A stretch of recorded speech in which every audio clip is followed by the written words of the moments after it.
Hello friends, welcome to my channel. दोस्तों, आज एक धमाकेदार मूवी लेकर फिर हाजिर हुआ हूं। चैनल पर नए हो तो सब्सक्राइब कर लीजिएगा ऐसी ही धमाकेदार मूवी देखने के लिए। तो पहले सीजन 3 की थोड़ी बात कर लेते हैं ताकि सीजन 4 समझने में दिक्कत ना हो। तो सीजन 3 के एंड में सचिव जी को गुस्सा आ गया था, इसलिए उन्होंने भूषण को चाटा मार दिया, जिसके बाद वहां विधायक और उसके आदमियों से सचिव जी की लड़ाई हो गई और ये मामला थाना पहुंच गया था। वहीं प्रधान जी पर किसी ने गोली चलवाई थी। अब आइए जानते हैं उसके बाद क्या हुआ। अब एपिसोड 1 की शुरुआत में हम सचिव जी और उसके मौसी के लड़के को साथ में देखते हैं, जो सचिव जी से मिलने आया था। यहाँ इनकी बातों से हमें पता चलता है कि इन्हें जेल से छोड़ दिया गया है, पर उस भूषण ने एक केस कर दिया कि सचिव जी ने उस पर हाथ उठाया है। इसी कारण सचिव जी टेंशन में होते हैं कि अब इस केस से उनका करियर खराब न हो जाए, क्योंकि उन्हें MBA करनी है और अगर वो जेल गए तो दिक्कत हो सकती है। हालांकि सचिव जी ने अपना एग्जाम दे दिया है और अब बस रिजल्ट का इंतजार कर रहे हैं। तब यहाँ सचिव जी को उनका कजन थोड़ा मोटिवेट करके वहाँ से अपने घर चला जाता है। इधर हम प्रधान जी को देखते हैं, जिनके हाथ में गोली लगी थी, इसलिए वो ज्यादातर घर पर ही रहते थे और उनका ख्याल रिंकी और मंजू देवी रखती हैं। हालांकि अभी तक ये पता नहीं चला कि प्रधान जी पर आखिर गोली किसने चलवाई थी। फिर रात में जब सचिव जी सोने की कोशिश करते हैं तो उन्हें ये सोच कर नींद नहीं आती कि कहीं भूषण के केस के कारण उन्हें जेल न जाना पड़े। तब वो सीधा प्रहलाद को फोन करके शराब के बारे में पूछते हैं कि थोड़ी पड़ी हो तो लाओ मन हल्का कर लूं। तब प्रहलाद उन्हें सीधा अपने घर बुला लेता है और ये दोनों जाम लगाने लगते हैं। वहीं हम विकास और उसकी पत्नी खुशबू को देखते हैं, जो ये डिस्कस कर रहे थे कि उन्हें जो प्रहलाद ने पैसे दिए हैं वो उसका क्या करें। असल में प्रहलाद को उनके बेटे के शहीद होने के कारण सरकार ने कुछ पैसे दिए थे, जो कि प्रहलाद ने विकास को दे दिए। तब यहाँ खुशबू कहती है कि वो 40 लाख हैं, तो हम अच्छी सी जमीन ले लेते हैं और बाकी जो पैसा बचेगा उसका सोना ले लेंगे। तभी इन्हें आवाज आती है किसी के जोर जोर से चिल्लाने की और पता चलता है कि ये तो सचिव जी हैं, जिसे दारू चढ़ गई है और प्रहलाद से वो कह रहे हैं कि आज मैं उस भूषण को छोड़ूंगा नहीं, आज उसे अच्छे से पीटूंगा, उसके कारण मेरे ऊपर केस हुआ है। उसी समय वहाँ विकास भी आ जाता है और वो सचिव जी को समझाने लगता है, लेकिन सचिव जी तो मानने को तैयार ही नहीं थे। तब विकास कहता है कि अब भूषण को मारोगे तो बिना केस के जेल जाना होगा और ना जाने कितनी और धाराएं लग जाएं। ये सुनकर सचिव जी शांत हो जाते हैं। फिर वो कहते हैं कि चलो ऐसा करता हूँ, उस भूषण से माफी मांग लेता हूँ, शायद वो शांति से केस वापस ले लेगा। ये सुनकर ये लोग सीधा भूषण के घर के बाहर पहुँच जाते हैं, लेकिन प्रॉब्लम ये थी कि इतनी रात को ये लोग भूषण को बुलाएंगे कैसे। अब ये दरवाजा खटखटाने ही वाले थे कि सचिव जी गेट ताप कर जाने लगते हैं, लेकिन जल्दबाजी में वो एक गमला तोड़ देते हैं, जिसकी आवाज से क्रांति देवी और भूषण दोनों चोर चोर चिल्लाते हुए बाहर आते हैं। फिर यहाँ सचिव जी भूषण से बड़े प्यार से माफी मांगते हैं और भूषण भी सोच में पड़ जाता है कि अब क्या करूं। फिर काफी सोचने के बाद भूषण कहता है कि प्रधान जी ने हम पर केस किया है कि मैंने उन पर गोली चलवाई है। अगर प्रधान जी मेरे ऊपर से केस वापस ले लेंगे तो मैं भी अपना केस वापस ले लूंगा। जो सुनकर सचिव जी टेंशन में आ जाते हैं कि मैं प्रधान जी से इस बारे में बात कैसे करूंगा। खैर अब अगले दिन प्रहलाद और विकास सचिव जी की तरफ से प्रधान जी से केस वापस लेने के लिए कहते हैं, तो प्रधान जी भी मान जाते हैं कि हम केस वापस ले लेंगे, लेकिन सचिव जी को दिक्कत नहीं होनी चाहिए। वहीं हम देख पाते हैं कि रिंकी और सचिव जी की लव स्टोरी भी अच्छी चल रही है। इधर विधायक एक आदमी को पीट रहा होता है कि बताओ किसने उस प्रधान पर गोली चलाई और उसने मेरा नाम फंसा दिया है। यानी प्रधान ने गोली नहीं चलवाई थी और उसे भी अपना नाम क्लियर करवाना था, क्योंकि प्रधान ने भूषण के साथ साथ उस पर भी केस कर दिया था।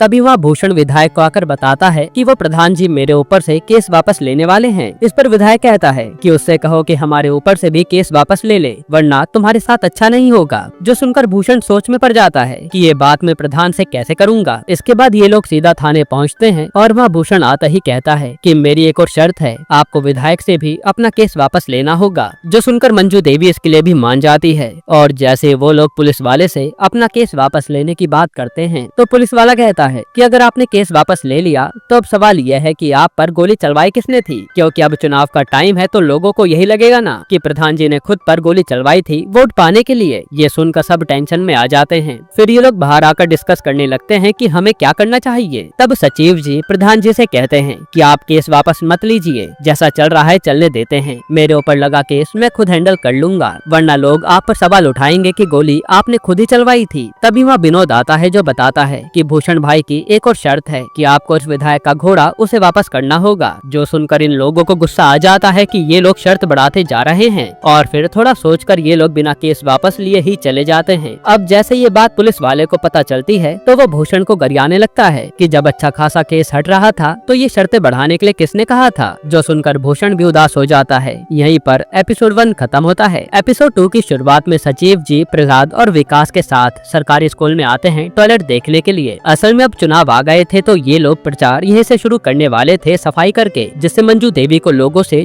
ज्यादा वोट मिले। पर जैसे ही मास्टर जी उन्हें टॉयलेट दिखाते हैं तो उसका हाल देखकर तो सचिव जी उल्टी कर देते हैं और ये लोग डिसाइड करते हैं कि टॉयलेट की जगह कुछ और एरिया देखते हैं जहाँ सफाई की जा सकती है, क्योंकि टॉयलेट का हाल तो बहुत ही बुरा था। इसके बाद ये लोग हर जगह देखने लगते हैं ताकि सबसे गंदी जगह की सफाई करके प्रधान जी हीरो बन जाए। वहीं भूषण माधव और विनोद को भी यही कह रहा था कि इस बार प्रधान बनने के लिए हमें दिमाग से काम लेना होगा, क्योंकि वो अपनी पत्नी क्रांति देवी को चुनाव में खड़ा करने वाला था। फिर जब सचिव जी टंकी के पास की जगह सफाई करने के लिए फाइनल कर देते हैं तो ये बात प्रधान जी को भी बता देते हैं कि कल आपको सफाई करने यहाँ आना होगा। इसी बारे में रिंकी भी सोशल मीडिया पर डाल देती है ताकि फुलेरा गांव के सारे लोग सफाई के दौरान वहाँ मौजूद हों और इससे प्रधान की छवि और भी अच्छी हो जाए। लेकिन अगली सुबह सब उल्टा हो जाता है और सचिव जी देखते हैं कि टंकी के पास वाली जगह की सफाई तो भूषण और उसके लोग कर रहे हैं, जिन्होंने रिंकी की पोस्ट पढ़ के उसका फायदा उठा लिया। और ये बात जानकर तो प्रधान जी को बहुत ही ज्यादा गुस्सा आता है। अब वो सोचने लगते हैं कि हम करें क्या, क्योंकि ये भूषण तो चुनाव जीतने के लिए कुछ भी कर सकता है। तभी मंजू देवी पूछती है कि ये बताओ सबसे गंदी जगह कौन सी है पूरे गांव में। तो सचिव जी बता देते हैं कि स्कूल की टॉयलेट सबसे गंदी है। ये सुनकर मंजू देवी उसी को साफ करने के लिए चल देती हैं और यहाँ भूषण ने माधव को इन पर नजर रखने के लिए भेज रखा था। फिर जब मंजू देवी अपने ग्रुप के साथ सफाई करने के लिए जा रही होती है तो भूषण रास्ते में कहता है कि आप जहाँ भी सफाई करने जा रही हैं हमें भी साथ ले लीजिए, इससे ज्यादा सफाई हम लोग मिलकर कर पाएंगे। अब यह सारे ही लोग देख रहे थे इसलिए मंजू देवी उन्हें भी साथ चलने को कह देती हैं। फिर ये लोग चलते चलते स्कूल पहुंच जाते हैं और मंजू देवी चाह रही थी कि टॉयलेट वही साफ करे ताकि लोग उनकी बढ़ाई कर सकें। तब यहाँ क्रांति देवी और मंजू देवी के बीच में झगड़ा होने लगता है, जिसमें भूषण का ग्रुप और प्रधान जी का ग्रुप आमने सामने था और अब टॉयलेट साफ करने को लेकर लड़ाई हो रही थी। तभी यहाँ गुस्से में मंजू देवी कहती है कि इस भूषण ने मेरे पति पर गोली चलवाई है, इससे ज्यादा कोई कैसे गिर सकता है। जो सुनकर क्रांति देवी बहस करने लगती है कि मेरे पति ने कोई गोली नहीं चलवाई। और अब पूरे गांव के सामने बेइज्जत होने के बाद क्रांति देवी भूषण, विनोद और माधव को साथ लेकर वहां से जाने लगती है और गांव वाले भी गोली चलने के बारे में बात कर रहे थे। फिर थोड़ा आगे चलकर भूषण को एक आइडिया आता है तो वो माधव और विनोद से कहता है कि मैं एक चाल चलने वाला हूँ, इसलिए जो भी यहाँ होगा वो किसी से बताना मत। ये कहकर वो अपना माथा फोड़ लेता है। वहीं यहाँ मंजू देवी ने जैसे तैसे करके टॉयलेट साफ कर दिया था, जिसे देखकर गांव वाले उसके लिए तालियां बजाते हैं। तभी वहाँ पर क्रांति देवी भूषण को लेकर आती है, जिसके सर से खून बह रहा था और वो बताते कि आपके इल्जाम लगाने से गांव वाले हम पर भड़क रहे हैं और किसी ने पत्थर मारकर इनका सर फोड़ दिया। एक तरह से क्रांति देवी सिंपैथी चाह रही थी। फिर क्रांति देवी कहती है कि अब आप चाहे कितने भी पत्थर चलवा लो, लेकिन इस बार चुनाव में पूरा हिसाब होगा और जो आपका साथ दे रहे हैं ना,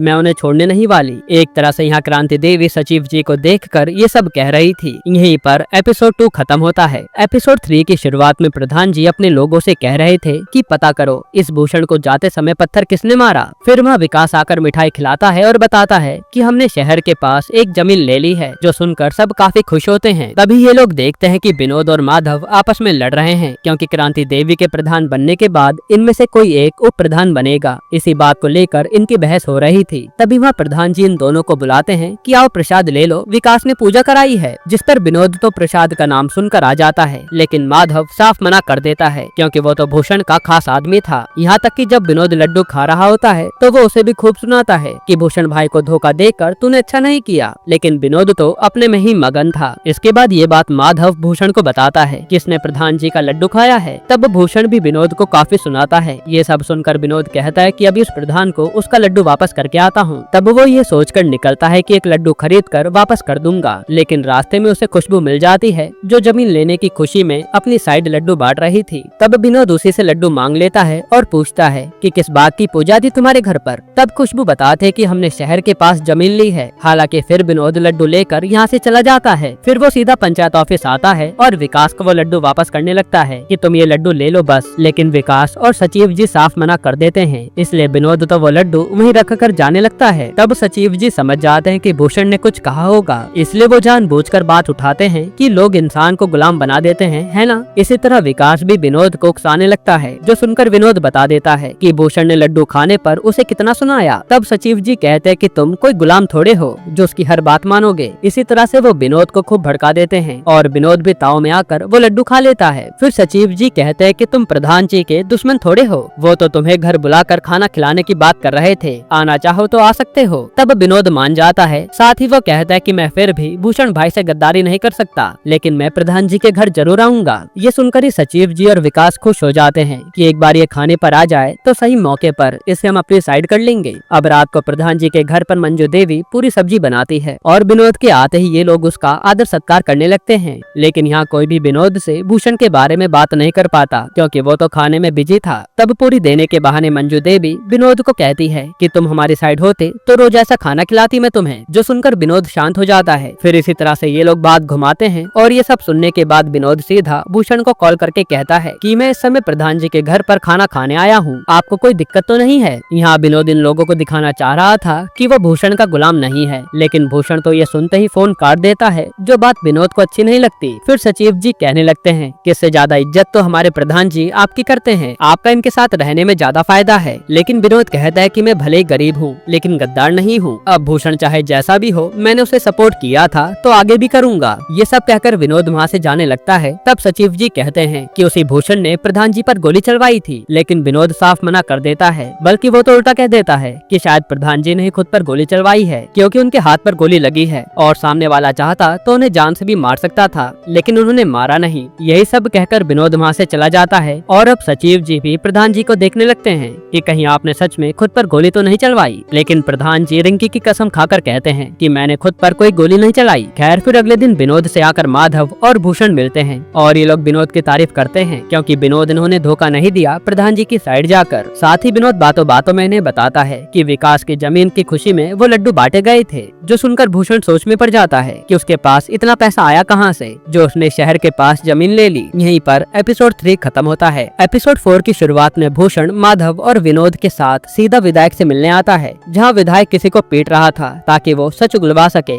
कि प्रधान पर गोली किसने चलवाई। खैर फिर भूषण विधायक से बताता है कि एक खबर पता चली है कि उस शहर सचिव विकास ने शहर के पास जमीन ली है। समझ नहीं आ रहा कि उसके पास इतना पैसा आया कहां से, जरूर इसमें उस प्रधान की चाल होगी। जो सुनकर विधायक कुछ सोचने लगता है और कहता है कि मैं कुछ करता हूँ। तभी माधव कहता है कि जो भी करना नॉमिनेशन से पहले करना, थोड़ा प्रधान की खिल्ली उड़ेगी तो गांव वालों के सामने मजा आएगा। ये सुनकर विधायक कहता है कि माधव तू दिमाग तो अच्छा चलाता है, जब भूषण की बीवी प्रधान बनेगी तो प्रधान तुझे ही बनाया जाएगा। ये सुनकर विनोद को अच्छा नहीं लगता। खैर इधर हम प्रहलाद, विकास और सचिव जी को बातें करते हुए देखते हैं कि वो नॉमिनेशन के लिए कैसे जाएंगे। तब प्रहलाद कहता है कि 8-10 सफेद कार्ड लेकर चलेंगे, तो सचिव जी कहते हैं कि उस विधायक का घोड़ा भी लेकर चलते हैं ताकि हमारा रौब सबको दिख सके। पर प्रॉब्लम ये थी कि वो चलाएगा कौन। तब यहाँ विकास बम बहादुर का नाम बताता है कि वो घोड़ा चला लेता है। यह सुनकर सचिव जी बम बहादुर को कॉल करके पंचायत ऑफिस आने के लिए कहते हैं। इधर प्रधान जी भी नॉमिनेशन की तैयारी में लगे थे, तभी उनके यहाँ एकदम से रेड पड़ जाती है जो विधायक ने भेजी थी। वहीं विकास के घर पर और पंचायत ऑफिस में भी पुलिस वाले आकर इन लोगों से फोन ले लेते हैं और इन्हें एक जगह बैठा देते हैं। अब जैसे रेड की खबर क्रांति देवी और भूषण को पता चलती है तो वो पूरे गाँव वालों को भड़काने लगते हैं कि ये प्रधान ने काफी पैसों का घोटाला किया होगा, जिस पर गाँव वाले भी इनकी बात मान रहे थे।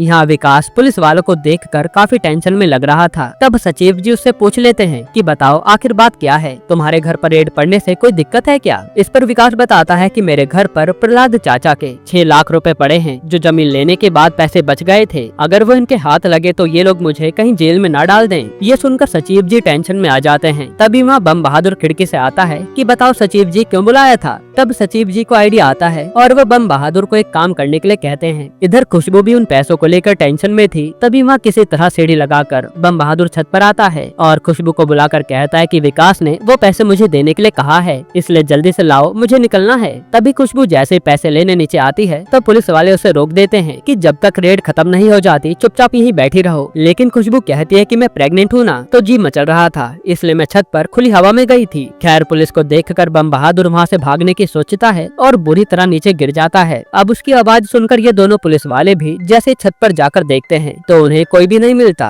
क्योंकि बम बहादुर कहीं छुप गया था। खैर फिर पुलिस वालों को खुशबू कहती है कि प्रधान जी की बेटी रिंकी को बुला दीजिए, वो रहेगी तो मेरी तबीयत का ध्यान रखेगी। जो सुनकर पुलिस वाले भी मान जाते हैं। तभी उन्हें बम बहादुर दिखता है जो कहीं जा रहा था, इसलिए वो उसे कहते हैं कि प्रधान जी की बेटी को यहाँ ले आओ। इसके बाद बम बहादुर सीधा रिंकी को लेने आता है और उससे पुलिस वाला बात करके जाने देता है। पर बम बहादुर को देखकर उसे शक होने लगता है कि ये आदमी कुछ ठीक नहीं लग रहा। खैर इसके बाद जब रिंकी और खुशबू साथ में होते हैं तो रिंकी बताती है कि बम बहादुर घर के उस साइड में खड़ा है, तुम बस पैसे नीचे फेंक दो, वो ले जा लेगा। तब खुशबू पैसे लाकर देती है और रिंकी नीचे से ही वो पैसे छत के उस पार फेंक देती है। और जैसे बम बहादुर वो पैसे पकड़ता है तभी वहाँ पुलिस वाले आ जाते हैं, यानी उन्होंने बम बहादुर को रंगे हाथों पकड़ लिया था, वो भी पैसों के साथ। इसके बाद ये लोग रिंकी, विकास, बम बहादुर और खुशबू को थाने लेकर जाने लगते हैं। पर यहाँ प्रधान जी का ग्रुप गाड़ी के सामने आ जाता है कि आप लोग ऐसा नहीं कर सकते, जरूर ये उस विधायक की चाल है जिसने आपको यहाँ भेजा है। और प्रहलाद भी कहता है कि ये पैसा मेरा है, लेकिन ये पुलिस वाला नहीं मानता।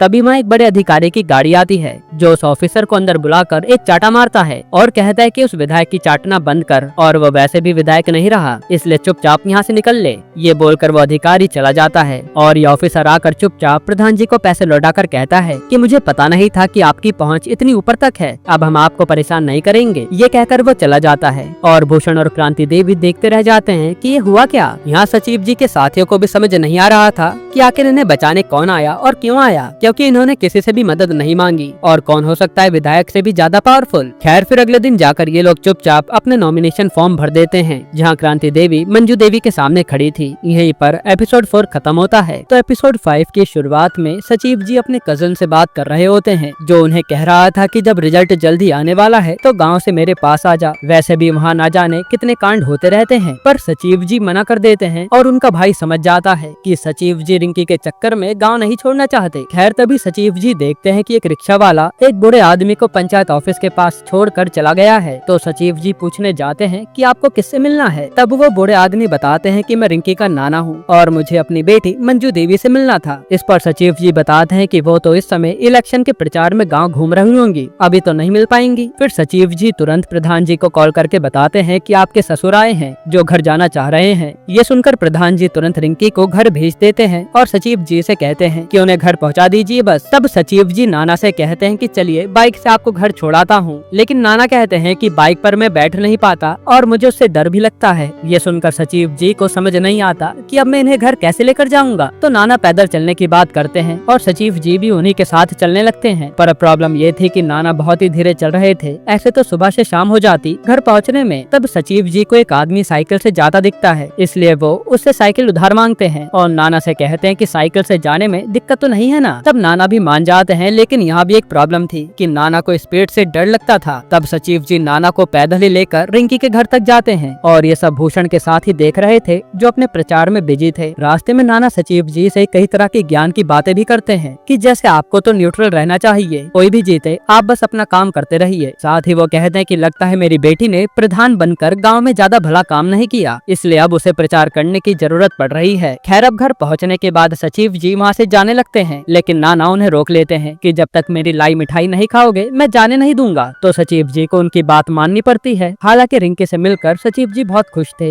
इधर दोनों दल आमने सामने आ जाते हैं, जहाँ मंजू देवी और क्रांति देवी प्रचार कर रही थी। पर किसी बात पर क्रांति देवी की खुशबू से बहस होने लगती है। तो क्रांति देवी खुशबू से कहती है कि मैंने सुना है कि तुमने प्रहलाद के पैसों से जमीन ली है, लगता है कि खाना खिलाने के अलावा प्रहलाद को तुम बहुत खुश भी करती होगी। ये सुनकर तो खुशबू क्रांति देवी को मारने लगती है और किसी तरह मंजू देवी ये लड़ाई शांत कराती है। फिर क्रांति देवी के जाने के बाद खुशबू बहुत रोती है कि मैं तो प्रहलाद चा को अपने पापा की तरह मानती हूँ और ये औरत कितनी घिनौनी बात कर रही है। तब विकास खुशबू को घर लेकर जाता है और प्रहलाद भी क्रांति देवी की ये बातें सुनकर पूरी तरह टूट गया था। खैर इसके बाद खुशबू विकास को वो 6 लाख रुपए देती है प्रहलाद को लौटाने के लिए और विकास प्रहलाद को पैसे दे आता है। साथ ही वो अब जमीन भी प्रहलाद को वापस करने वाला था ताकि गाँव में उस पर और उसकी पत्नी पर कोई उंगली न उठा सके। ये बात प्रहलाद को भी बहुत बुरी लगती है कि खुशबू को क्या क्या सुनना पड़ गया। खैर अब जब सचिव जी उस आदमी की साइकिल देकर वापस पंचायत ऑफिस आ रहे होते हैं तो देखते हैं कि भूषण अभी भी अपने प्रचार करने में बिजी था और वो अपने चुनाव चिन्ह कुकर में लौकी पका रहा था सबके सामने। लेकिन तभी वहाँ कुकर फट जाता है और भूषण की हालत खराब हो जाती है। सचिव जी भी उसकी मदद के लिए भागते हैं लेकिन भूषण साफ मना कर देता है कि तुम मेरी कोई मदद नहीं करोगे, जो देखकर सचिव जी भी चुपचाप निकल लेते हैं। खैर अब आज रात को प्रधान जी का पूरा ग्रुप बियर पीने आता है जहाँ नाना भी मौजूद थे। तब प्रहलाद कहता है कि आप लोग ही विकास को समझाइए कि मुझे जमीन वापस नहीं चाहिए। तब विकास कहता है कि गांव वालों का मुंह बंद इसी से होगा। जो सुनकर नाना कहते हैं कि जब तुम प्रहलाद को अपने बाप समान मानते हो तो गांव वाले क्या कहते हैं उससे क्या फर्क पड़ता है। जो सुनकर विकास को भी ये बात सही लगती है और फिर ये लोग भूषण के कुकर फटने पर हंसने लगते हैं। यानी इन लोगों के बीच में सब कुछ नॉर्मल हो गया था। यहीं पर एपिसोड 5 खत्म होता है। एपिसोड 6 की शुरुआत में प्रधान जी देखते हैं कि हर जगह क्रांति देवी के पोस्टर लगे हैं और भूषण इस बार जीतने के लिए सारे पैतरे आजमा रहा था। तभी प्रधान जी पर किसी का कॉल आता है और वो उन्हें मिलने के लिए बुलाते हैं, जिस पर प्रधान जी भी मान जाते हैं। फिर जब सचिव जी और विकास बात कर रहे होते हैं तो पता चलता है कि इन्हें किसी सांसद ने मिलने बुलाया है जिसने उस विधायक को विधायक बनाया था। तभी वहाँ प्रधान जी आते हैं और कहते हैं कि चलो चलते हैं, और जाने से पहले वो परफ्यूम लगा लेते हैं। साथ ही विकास, प्रहलाद और सचिव जी के भी लगाते हैं कि बड़े आदमी से मिलने जा रहे हैं तो महकना जरूरी है। फिर जब ये लोग सांसद के घर पहुँच जाते हैं तो ये सोचने लगते हैं कि कहीं सांसद ने हमें विधायक से केस वापस लेने को तो नहीं बुलाया। तभी वहाँ वो सांसद आता है और हालचाल लेने के बाद बताता है कि हमारी पार्टी ने उस चंदू को यानी विधायक को पार्टी से निकाल दिया है और वो चंदू अब विधायक भी नहीं रहा, इसलिए हम चाहते हैं कि हमारी पार्टी से प्रहलाद को टिकट दे दिया जाए और वो विधायक बनने के लिए तैयार है। यानी चंदू का यानी उसी विधायक का कॉल सांसद पर आता है पर वो उठाता नहीं। यहाँ प्रहलाद साफ मना कर देता है कि मैं एमएलए के लिए चुनाव नहीं लड़ूंगा, लेकिन सांसद कहता है कि हम तुम्हें ही लड़वाना चाहते हैं क्योंकि तुम्हारा बेटा शहीद हुआ है और लोग तुमसे सिंपैथी रखते हैं। जो सुनकर प्रहलाद शांत हो जाता है। साथ ही सांसद बताता है कि उस रेट से मैंने ही तुम्हें बचाया था।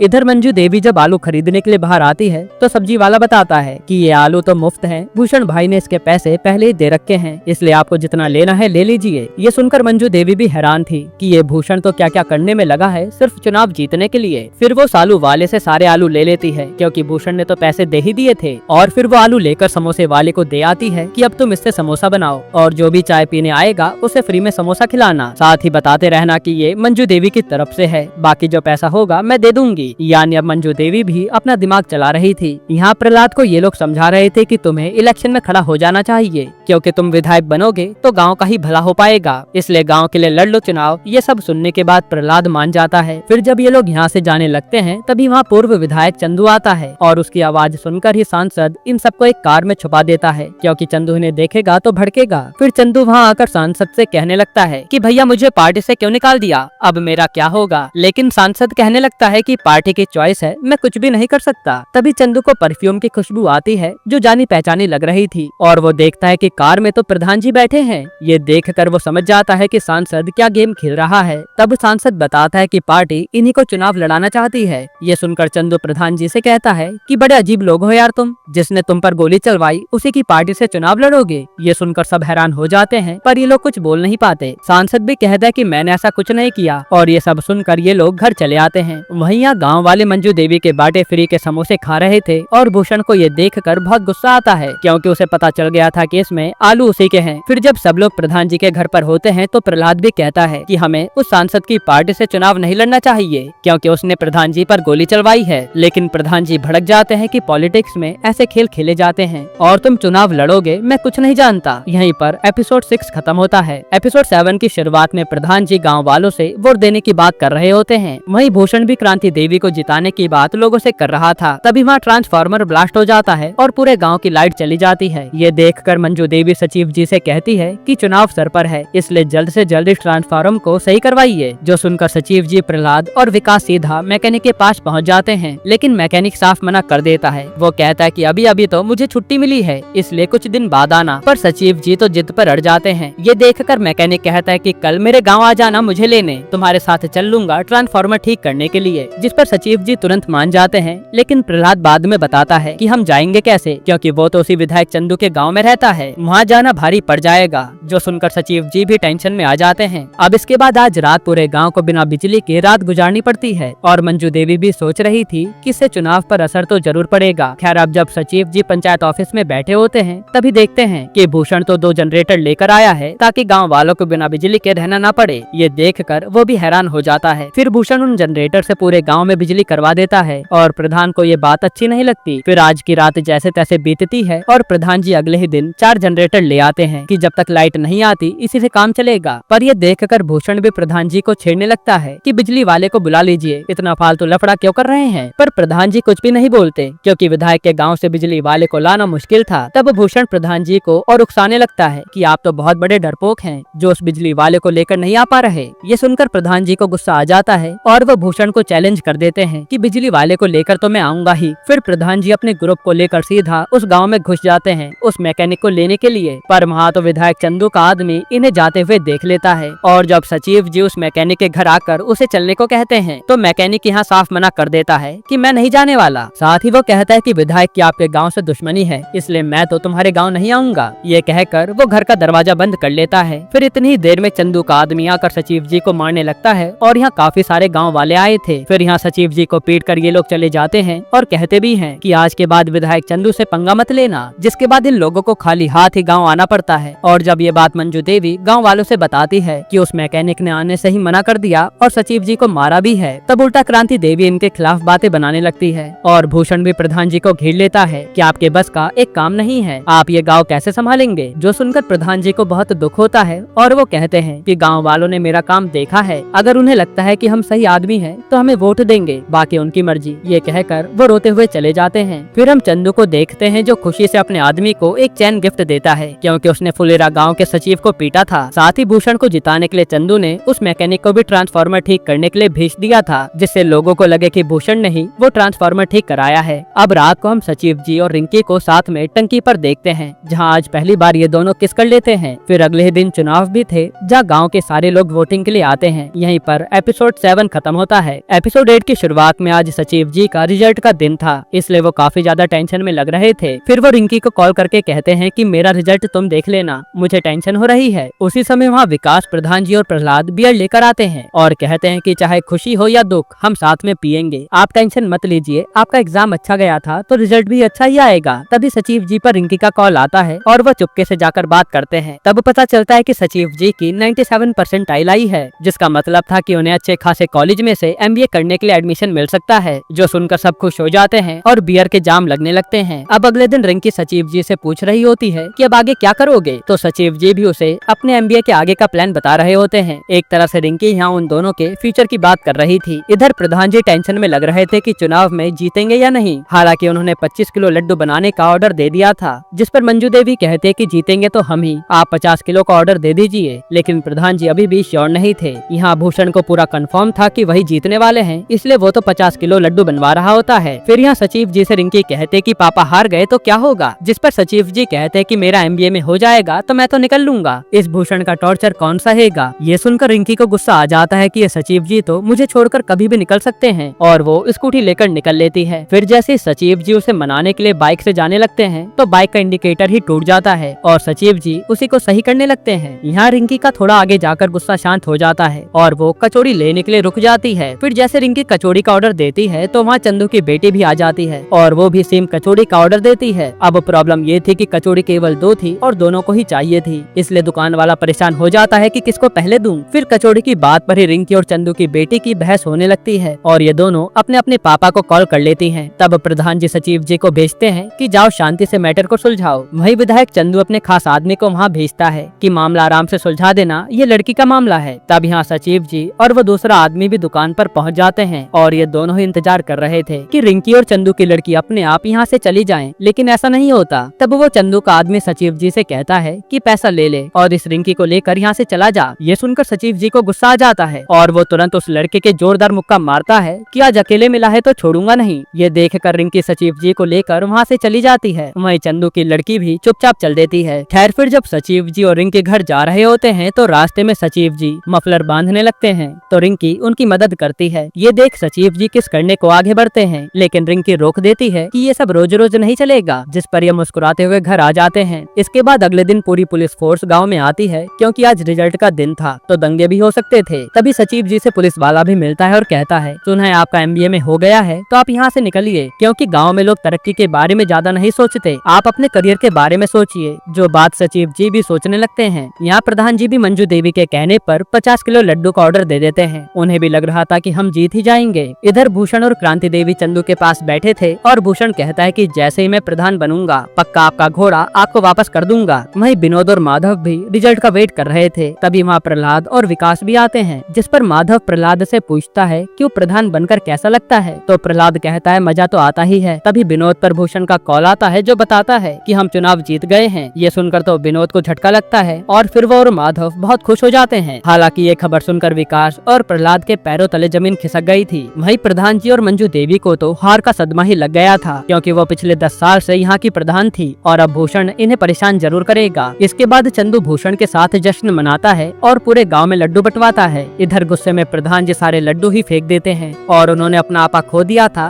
तब प्रहलाद आकर उन्हें संभालता है। अब अगले दिन पंचायत ऑफिस में प्रधान के नाम पर मंजू देवी की जगह क्रांति देवी लिखा जा रहा था, जो देखकर सब दुखी थे। तभी भूषण पूछता है कि सचिव जी आप यहाँ रुकेंगे या जाएंगे। तब सचिव जी कहते हैं कि अभी तो 4-5 महीने में यही हूँ, क्योंकि वो रिंकी के चक्कर में रुके थे। पर ये सुनकर भूषण खुश हो जाता है कि अब मजा आएगा। हालांकि सचिव जी डर रहे थे कि अब न जाने ये भूषण क्या क्या करेगा। यहीं पर सीजन 4 खत्म होता है। दोस्तों वीडियो पसंद आई हो तो हमारे चैनल को सब्सक्राइब करिएगा, एक लाइक करिएगा और अपने दोस्तों के साथ शेयर जरूर करिएगा। मिलते हैं नेक्स्ट वीडियो में।